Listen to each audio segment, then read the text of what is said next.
ಬಾಲಕಿಯರ ಹಾಸ್ಟೆಲ್ ಒಳಗೆ ಆಗಂತುಕ ಓರ್ವ ನುಗ್ಗಿದ್ದ ಘಟನೆ ದಕ್ಷಿಣ ಕನ್ನಡ ಜಿಲ್ಲೆಯ ಪುತ್ತೂರು ಪಡೀಲ್ನಲ್ಲಿರುವಂತಹ ಹಾಸ್ಟೆಲ್ನಲ್ಲಿ ನಡೆದಿದ್ದು, ದೂರು ನೀಡಿದ್ರೂ ಪರಿಸ್ಥಿತಿಯ ಗಂಭೀರತೆಯನ್ನ ಅರಿಯದೆ ಪೊಲೀಸರು ನಿರ್ಲಕ್ಷ್ಯ ವಹಿಸಿದ್ದಾರೆ ಎಂಬ ಆರೋಪ ಕೇಳಿಬಂದಿದೆ. ನವೆಂಬರ್ 6ರಂದು ಈ ಘಟನೆ ನಡೆದಿದ್ದು, ಬಾಲಕಿಯರೇ ಇರುವಂತಹ ಹಾಸ್ಟೆಲ್ಗೆ ಅಪರಿಚಿತ ವ್ಯಕ್ತಿಯೋರ್ವ ನುಗ್ಗಿದ್ದಾನೆ. ಹಾಸ್ಟೆಲ್ನ ಸಿಸಿ ಕ್ಯಾಮೆರಾದಲ್ಲಿ ಆಗಂತುಕನ ಚಲನವಲನ ದಾಖಲಾಗಿದೆ. ಮಧ್ಯರಾತ್ರಿ ಸುಮಾರು 2:30ರಿಂದ 3:30ರವರೆಗೆ ಈ ಆಗಂತುಕ ಹಾಸ್ಟೆಲ್ ಒಳಗೆ ಇದ್ದ ಎನ್ನಲಾಗಿದೆ. ಆಗಂತುಕನ ಚಲನವಲನವನ್ನ ಹಾಸ್ಟೆಲ್ ಬಾಲಕಿಯೋರ್ವಲು ಧೈರ್ಯ ಮಾಡಿ ವಿಡಿಯೋ ಕೂಡ ಮಾಡಿದ್ದಾಳೆ ಮತ್ತು ಹಾಸ್ಟೆಲ್ನ ಮೇಲ್ವಿಚಾರಕರಿಗೆ ಮಾಹಿತಿಯನ್ನ ನೀಡಿದ್ದಾಳೆ. ಬಳಿಕ ಹಾಸ್ಟೆಲ್ ಸಿಸಿ ಕ್ಯಾಮೆರಾ ಪರಿಶೀಲಿಸಿದ ಹಾಸ್ಟೆಲ್ ವಾರ್ಡನ್ ಪುತ್ತೂರು ಮಹಿಳಾ ಪೊಲೀಸ್ ಠಾಣೆಗೆ ದೂರನ್ನ ನೀಡಿದ್ದಾರೆ. ಆದರೆ ಇದರ ಗಂಭೀರತೆ ಅರಿಯದ ಪುತ್ತೂರು ಮಹಿಳಾ ಠಾಣಾ ಪೊಲೀಸರು ಪ್ರಕರಣ ದಾಖಲಿಸಲು ಉದಾಸೀನತೆ ತೋರಿದ್ದಾರೆ ಎಂದು ಆರೋಪಿಸಲಾಗಿದೆ. ಬಳಿಕ ಉನ್ನತ ಅಧಿಕಾರಿಗಳ ಗಮನಕ್ಕೆ ಈ ವಿಷಯವನ್ನು ತರಲಾಗಿದ್ದು, ನವೆಂಬರ್ 10ರಂದು ಪೊಲೀಸರು ಪ್ರಕರಣ ದಾಖಲಿಸಿಕೊಂಡಿದ್ದಾರೆ. ಪೊಲೀಸರ ನಿರ್ಲಕ್ಷ್ಯಕ್ಕೆ ವ್ಯಾಪಕ ಟೀಕೆ ವ್ಯಕ್ತವಾಗಿದೆ.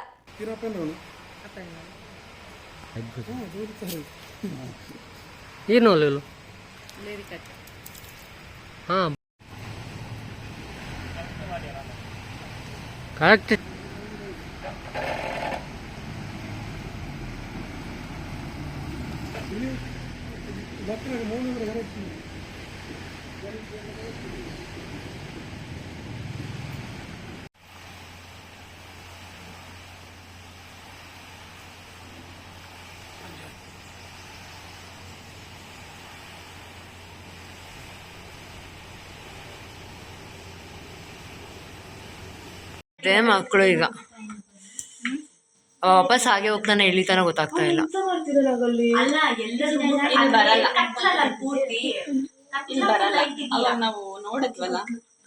ನೋಡೋಣ ಲಾಕ್ ಟ್ರೈ ಮಾಡಿ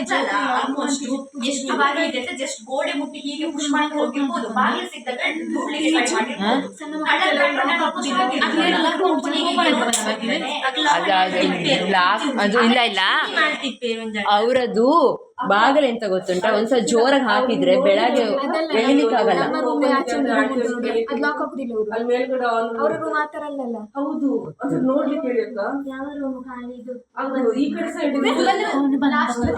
ಫೋನಲ್ಲಿ ಏನೋ ಇದೆ, ಅವನು ವಾಪಸ್ ಆ ಕಡೆನೇ ಹೋಗ್ತಿದ್ದಾನೆ. ಅವನಿಗೆ ಈ ಕಡೆ ಇಳಿಬಹುದು.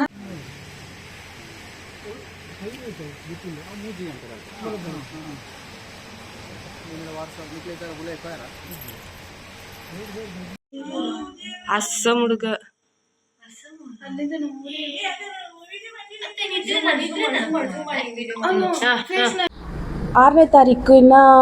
ನವೆಂಬರ್ 6ನೇ ತಾರೀಕು ಬೆಳಗಿನ ಜಾವ ಒಂದು 2:30ಇಂದ 3:30 ಸುಮಾರು ಆ ಟೈಮಲ್ಲಿ ನಮ್ಮ ಹಾಸ್ಟೆಲಲ್ಲಿ ಅದು ಫಸ್ಟ್ ಫ್ಲೋರಿಗೆ ಅದು ಬೌಂಡ್ರಿ ದಾಟಿ ಫಸ್ಟ್ ಫ್ಲೋರಿಗೆ ಇಳಿದಿದ್ದಾನೆ ಒಬ್ಬ ಅಪರಿಚಿತ ವ್ಯಕ್ತಿ. ಅವನ ಮುಖ ಕಾಣ್ತಾ ಉಂಟು ಸಿ ಸಿ ಕ್ಯಾಮ್ರಾದಲ್ಲಿ, ಆದರೆ ಸ್ಪಷ್ಟವಾಗಿ ಯಾರು ಅಂತ ಇನ್ನೂ ಫೈಂಡ್ ಔಟ್ ಮಾಡ್ಲಿಕ್ಕೆ ಆಗಲಿಲ್ಲ. ನಾವು ಅವತ್ತಿನ ದಿನವೇ ಕಂಪ್ಲೇಂಟ್ ಕೊಟ್ಟಿದ್ದೇವೆ, ಮತ್ತು FIR ಕೂಡ ಆಗಿದೆ ಈಗ. ಬಟ್ ಅವನು ಇನ್ನೂ ಸಿಕ್ಕಿಲ್ಲ.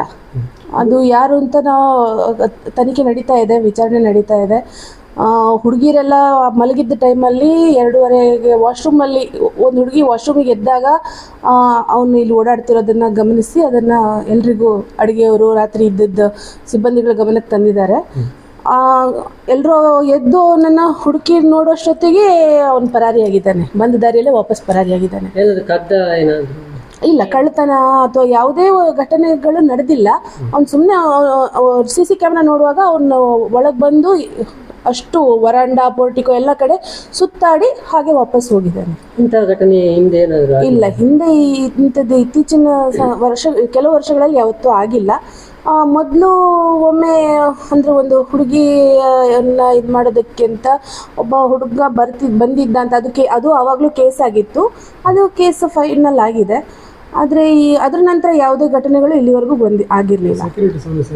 ಸೆಕ್ಯೂರಿಟಿ ಸಮಸ್ಯೆ ಏನೂ ಇಲ್ಲ ಸರ್. ಬೌಂಡ್ರಿ ಇದೆ, ಪೂರ್ತಿ ಸಂಪೂರ್ಣ ಹಾಸ್ಟೆಲ್ ಬೌಂಡ್ರಿ ಇದೆ. ಅದ್ರ ಮೇಲೆ ತಂತಿ ಇದೆ, ಗಾಜಿನ ಚೂರು ಹಾಕಿದೆ, ಎಲ್ಲದೂ ಇದೆ. ಇದು ಅಷ್ಟೇ ನೈಟ್ ವಾಚ್ಮ್ಯಾನ್ ಇದ್ದಾರೆ. ಅವತ್ತಿನ ದಿನ ರಜೆ ಇದ್ದರು, ವಾರದ ರಜೆ ಅವ್ರದ್ದು. ಆದರೆ ಅವ್ರ ಬದಲಿಗೆ 2 ಅಡುಗೆಯವರು ನೈಟ್ ಉಳ್ಕೊಂಡಿದ್ರು. ಟೋಟಲ್ ಎಷ್ಟು ಮಕ್ಕಳಿದೆ? ಟೋಟಲ್ ಇಲ್ಲಿ ಇದು ಒಂದೇ ಬಿಲ್ಡಿಂಗಲ್ಲಿ 2 ಹಾಸ್ಟೆಲ್ ನಡೆಯುತ್ತೆ. ಪ್ರೀ ಮೆಟ್ರಿಕ್ ಗರ್ಲ್ಸ್ ಹಾಸ್ಟೆಲಲ್ಲಿ 65 ಮಕ್ಕಳಿದ್ದಾರೆ, ಪೋಸ್ಟ್ ಮೆಟ್ರಿಕಲ್ಲಿ 60 ಮಕ್ಕಳು, ಒಟ್ಟು 125 ಮಕ್ಕಳಿದ್ದಾರೆ. ನಿಮ್ಮ ಹೆಸರು? ನನ್ನ ಹೆಸರು ಅಕ್ಷತಾ ಅಂತ. ನಾನು pre matric girls hostel ward. ಆಗಲಿಲ್ಲ ನೋಡಿ, ಈ ಪಡೀಲಿನಲ್ಲಿ ಆಗಿರುವ ಪ್ರಕರಣದ ಬಗ್ಗೆ ನನಗೆ ಯಾವುದೇ ಮಾಹಿತಿಗಳು ಬಂದಿಲ್ಲ. ಈ ಥರ ಪೊಲೀಸ್ ಸ್ಟೇಷನಲ್ಲೂ ಕಂಪ್ಲೇಂಟು ಯಾರು ಕೊಡಲಿಲ್ಲ. ಕಂಪ್ಲೇಂಟ್ ಕೊಟ್ಟರೆ ಅದರ ಬಗ್ಗೆ ತನಿಖೆ ಮಾಡುವಂಥ ಕೆಲಸವನ್ನು ಮಾಡ್ತೇನೆ. ಯಾರೂ ಕೂಡ ಆ ರೀತಿ ಕೆಲಸಗಳನ್ನು ಮಾಡಬಹುದು. ಮಾಧ್ಯಮದಲ್ಲಿ ಊಹಾಪೋಹಗಳು ಓಡಾಡ್ತಾ ಇದೆ, ವಾಟ್ಸಪ್ಗಳಲ್ಲಿ ಇದು ಓಡಾಡ್ತಾ ಇದೆ. ಅಧಿಕೃತವಾಗಿ ಯಾರೂ ಕೂಡ ಕಂಪ್ಲೇಂಟ್ ಕೊಡಲಿಲ್ಲ. ಅಲ್ಲಿಗೆ ಬಂದಿರುವಂಥ ದಾಖಲೆಗಳು ಗೊತ್ತಿಲ್ಲ, ನನ್ನ ಗಮನಕ್ಕೂ ಕೂಡ ಯಾರು ತಂದಿಲ್ಲ. ಖಂಡಿತ ಅಂಥ ಕೆಲಸಗಳು ಆಗಿದ್ದರೆ ಆಗಬಾರ್ದು. ಕಂಪ್ಲೇಂಟ್ ಬಂದರೆ ಅದಕ್ಕೆ ವ್ಯವಸ್ಥಿತವಾದ ಕಾನೂನಿನಲ್ಲಿ ಕ್ರಮ ಕೈಗೊಳ್ಳುವಂಥ ಕೆಲಸವನ್ನು ಮಾಡ್ತೇವೆ.